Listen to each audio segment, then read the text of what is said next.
Picture this, Alamut, in present-day Iran, late 11th century, a time of political unrest and religious schisms. Amidst this chaos, a man named Hasan Sabbah emerges, a scholar and a strategist with a vision. He establishes the Order of Assassins, a clandestine organization with a far-reaching influence. His mission? To protect Shiite Muslims and expand their sway in the region. The stage is set in a mountain fortress, the heart of Alamut, where the order finds its roots. A time fraught with tension, a place brimming with intrigue, and a man with an unfaltering resolve. The world around them is a complex tapestry of power struggles, religious conflicts, and territorial disputes. But within the walls of Alamut, a different story unfolds. A story of loyalty, fear, and the pursuit of power. Thus begins the tale of Hasan Sabbah and the Order of Assassins, a tale shrouded in mystery and drenched in blood. In the year 1090, Hasan Sabbah founded the Order of Assassins. It was a time of political turbulence and religious divide. The setting was Alamut, a mountain fortress in present-day Iran. This was the birthplace of an organization that would become a force to be reckoned with, one that would alter the course of Middle Eastern history. Hasan Sabbah, a man of vision and intellect, was the mastermind behind the order. He had been a devout Shiite Muslim, deeply affected by the marginalization of his sect. His vision was to protect his fellow Shiites and to expand their influence in a region dominated by Sunni Muslims. His weapon of choice was not a grand army, but a small, highly trained group of men who would become known as the Assassins. The foundation of the order was not an act of whimsy. It was a calculated move, meticulously planned and executed by Sabbah. He sought to build an organization that could strike fear into the hearts of their enemies, leveraging the power of psychological warfare long before it became a recognized strategy. The order was not merely a group of killers, it was a political and religious entity aimed at shifting the balance of power. The order's objectives were clear. They sought to protect Shiite Muslims, to expand their influence, and to check the power of their adversaries. They were not just killers for hire, they were protectors, influencers, and game changers. They targeted political and religious figures who posed a threat to their cause. Their method was simple but effective. A single assassin, a single target, a single deadly blow. The foundation of the Order of Assassins was a turning point in the history of the region. It marked the beginning of a new era, one in which fear became a weapon, and a small group of men could shape the destiny of empires. As Hasan Sabbah settled in Alamut, he laid the groundwork for what would become one of the most notorious organizations in history. The stage was set, the Order of Assassins was born, ready to leave a mark on history. Hasan Sabbah, the supreme leader, structured his order like a well-oiled machine. He was the Grand Master, the maestro directing an orchestra of the deadly and devoted.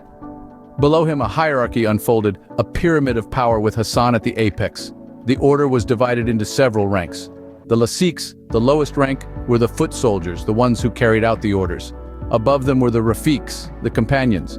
They were the administrators and the strategists. The Da'is were the missionaries, the ones who spread the message of the order and recruited new members. At the top were the Da'i al-Kabir, the Grand Da'is, the closest confidants of Hasan. Recruitment was a meticulous process. The order targeted the young and impressionable, the disenchanted and the disenfranchised. They were brought into the order, brainwashed, and trained to be deadly assassins. The training was rigorous, involving not just physical conditioning, but also mental and psychological conditioning. The Order of Assassins, true to their name, were infamous for their high-profile assassinations. Throughout the 11th to 13th centuries, the order left a trail of blood across the Middle East, their victims often being influential figures in politics and religion. One of the most notable victims was Nizam al-Mulk, the vizier of the Seljuk Empire. In the year of 1092, this seasoned statesman, renowned for his wisdom and political acumen, fell prey to the lethal tactics of the assassins. A lone killer, disguised as a Sufi mystic, struck him down at the height of his power, marking the order's audacious declaration of intent to the world. But it wasn't just the powerful who were targeted. The order also sought to eliminate anyone who opposed their cause or threatened their influence. Their victims included scholars, military commanders, and even religious leaders who dared to challenge their ideology. Their methods were not just about physical elimination, but they also excelled in psychological warfare. The assassins often carried out their deeds in broad daylight, in public places, ensuring maximum impact. Their audacious acts sent waves of fear through their enemies, making them a force to be reckoned with. Beyond the politics and power struggles, the assassins left a profound mark on the societies they operated in. Their actions sowed seeds of distrust among the ruling classes, undermined political stability, and brought about significant shifts in the balance of power. The assassins were not just killers, they were also masters of manipulation and subterfuge.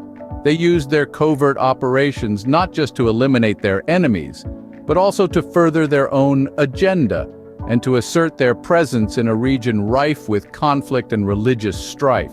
In the grand scheme of history, the Order of Assassins was a force of chaos and disruption, their actions echoing through the ages. Their deeds were felt far and wide, their notoriety undeniable, but even the most formidable powers faced their downfall. As the 12th century gave way to the 13th, the Order of Assassins, once a force to be reckoned with, began to falter. This decline was not sudden or unexpected. Instead, it was a gradual erosion, brought about by a series of military campaigns and internal conflicts. The first blow came from the Khwarezmid Empire, a powerful state that stretched across much of Persia and Central Asia. In their quest for dominance, the Khwarezmids launched several attacks against the Order's strongholds, weakening their hold on the region.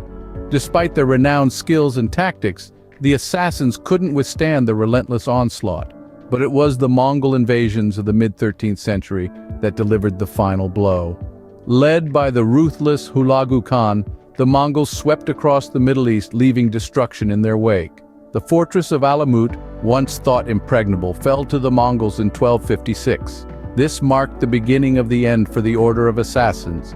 The last vestige of the order was Rukn ad-Din Kursha, the final leader of the assassins. Despite his attempts to negotiate with the Mongols, his pleas fell on deaf ears.